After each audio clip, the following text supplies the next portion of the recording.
Hey guys, നമ്മുടെ ഇന്നത്തെ video എന്ന് പറഞ്ഞാൽ നമ്മൾ വീട്ടിൽ വെച്ചേക്കുന്ന ചെടികളാണ് കേട്ടോ. അപ്പം എന്തൊക്കെ ഏതൊക്കെ ടൈപ്പ് ചെടികളാണ്, ഏതൊക്കെ വെറൈറ്റി ചെടികളാണ് നമ്മൾ വെച്ചേക്കുന്നതെന്നാണ് കേട്ടോ. അപ്പം ഇത് എന്നെ ആയാലും ഒരു പാർട്ടി നിൽക്കാൻ പോകുന്നില്ല, കാരണം അത്രയും വെറൈറ്റി ചെടിയും കാര്യങ്ങളൊക്കെ ഉണ്ട്. അപ്പോൾ 2 പാർട്ടൊക്കെ പ്രതീക്ഷിക്കാം.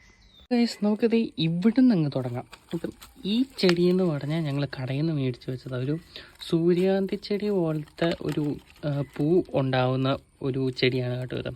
അപ്പം ഇത് കുറേ നാളായി പൂവും കാര്യങ്ങളൊക്കെ ഉണ്ടായത്. അപ്പം ഇത് നേരത്തെ വേറൊരു ചട്ടിയിലായിരുന്നു ഇരുന്നത്. അപ്പം നമ്മളാണെങ്കിൽ ഇതൊരു പുതിയ ചട്ടിയിൽ നിന്നപ്പോഴത്തേനും ഉണങ്ങിപ്പോയതുകൊണ്ട് ഞാനാണെങ്കിൽ ഈ പുതിയൊരു ചട്ടിയിൽ വെച്ചു. ഇപ്പം വളർന്നു വരുന്നുണ്ട്. പിന്നെ ഇത് നിങ്ങൾക്കറിയാമല്ലോ, ഞാൻ പ്രത്യേകിച്ച് പറയേണ്ട കാര്യമില്ല. ഈ സാധനം ഇവിടെ ഉണ്ട്. പിന്നെ ഇതാണെങ്കിൽ നമ്മുടെ 4 മണിച്ചെടി 7 മണിച്ചെടി എന്നൊക്കെ പറയുന്ന ചെടിയാണ്. അപ്പം ഇത് നമ്മളാണെങ്കിൽ